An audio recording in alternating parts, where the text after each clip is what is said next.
Organ harvesting. UK prosecutor accuses Ekweremadu and wife of paying Lagos street trader £2,400 to donate kidney.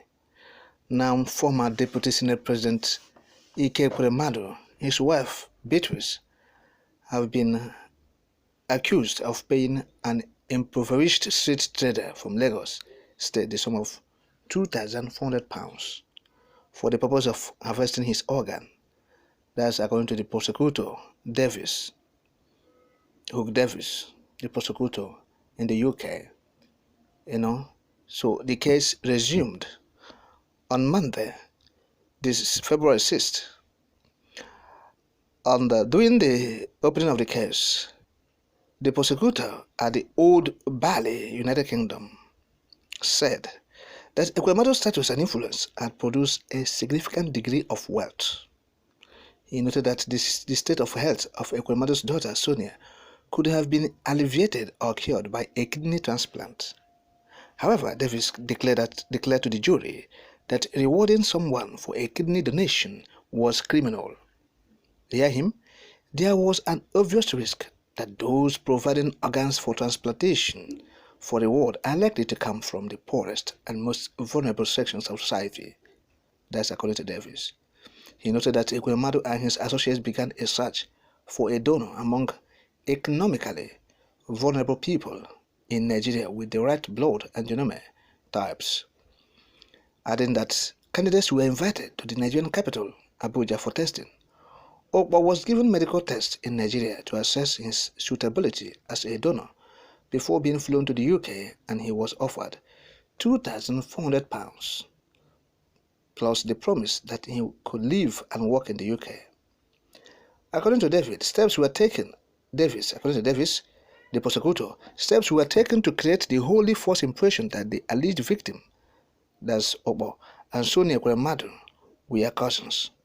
None of this would have been necessary if this was a straightforward, genuine, altruistic kidney donation. It was not. It was criminal. In the real world, altruistic donors are an exceptionally rare commodity.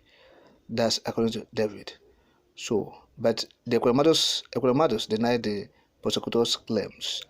You've seen the standpoint of the prosecutor. You have seen it.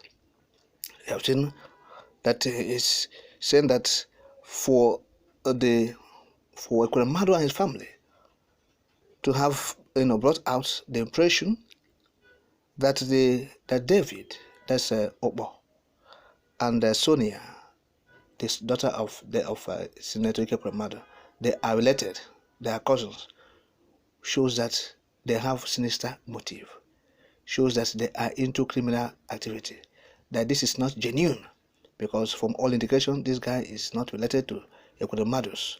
So why are they putting it that? So that means that they are covering something. In a nutshell, it is a criminal thing that they're doing. You have seen it. So and again he said that he said that the state of that it's an obvious risk that those providing organs for transplantation for reward are likely to come from the poorest and most vulnerable sections of society. So that's why you don't reward people in this regard. That's what the prosecutor is saying.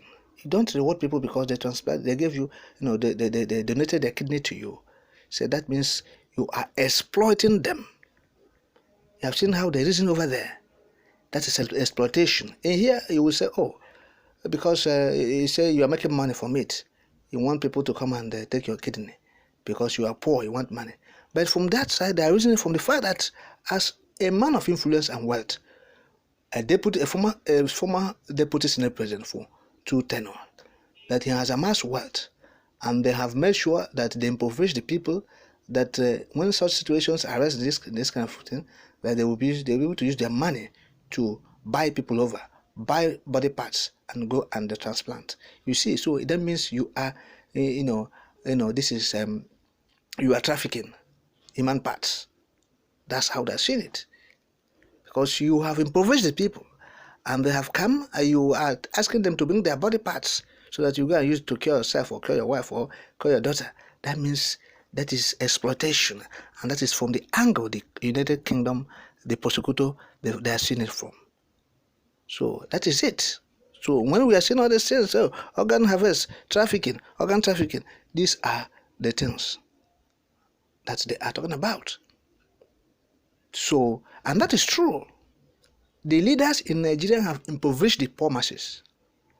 Those people who are poor in Nigeria, they are not poor because they are lazy. They are not poor because they cannot make ends meet. They are not poor because they don't have, a brain or the capacity to generate money for themselves or meet up their daily needs. They are poor because the government impoverished them. That is it. The government of Nigeria and their leaders, those so-called leaders, they have impoverished, they have weaponized poverty so that it will be easier for them to exploit the people, to tell the people what to do, and they will do it, even when such things are against their wish. That is what is happening. So, and that is from it is from that lens that the UK prosecutor is saying it. And the Ekweremadu is serving there in the prison. He's there. I stayed there about getting to a year now, so or more than that. And there's no end in sight. Or I don't think it's up to a year. It's about getting to a year. Okay? Yes. And so there's no sign that he's coming out anytime soon. So we're not in any way being pathetic or showing empathy to him. No. They deserve more than this.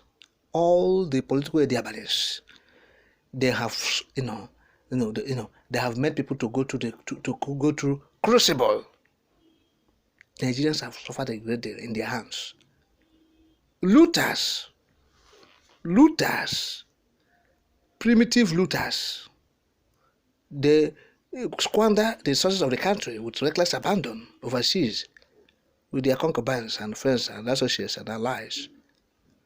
So Ekweremadu is not the only person in that. There are countless, many of them. You cannot count them. From the local government chairman across the 774 local government areas of the country to commissioners in almost all the 36 states of the federation, commissioners, to directors in the states parastatals, to ministers in the Federal Republic of Nigeria, federal ministers, since all these things are from since 1970 until this moment. Directors at the federal level, at the parastatals, okay? Those who are taking dubious contracts from the state and federal government and local government as well. Some civil servants, obnoxious people, some dubious civil servants at the federal and state level. You see, so these are the things we are talking about. Looting the resources of the country. So Ekweremadu is not alone in this. Rather, he's a scapegoat, and let people learn from it. If they have ears, let them hear. If they have wisdom, let them hear. Let them learn from the Ekweremadu experience, because all of them, it will serve them right.